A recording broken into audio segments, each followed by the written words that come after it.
আমরা আসাম টাইপ ঘর ক্লিয়ার হয়ে গেছে, বুঝছো নি? বহুত পরিশ্রম করছি, বহুত মেহনত করছি, বানাইছি, এখন দেখাই পুরা ফাটাফাটি ক্লিয়ার।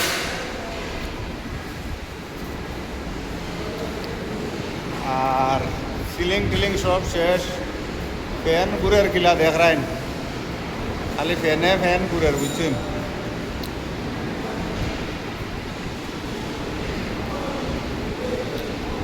রাত দিন মেহনত করিয়া বানাইছি আসাম টাইপ ঘর, আর এখন ওলা সুন্দর হয়েছে আসাম টাইপ ঘর, যার কারণে কইবার মতন নাই আর যা এবার ও আই গেছি গিয়া আর আমরা হামাইতে পারতাম না, কারণ এখানে হলো গিয়া গার্লস স্কুল, আর গার্লস স্কুলও আমাদের পারমিশন নাই আমরা,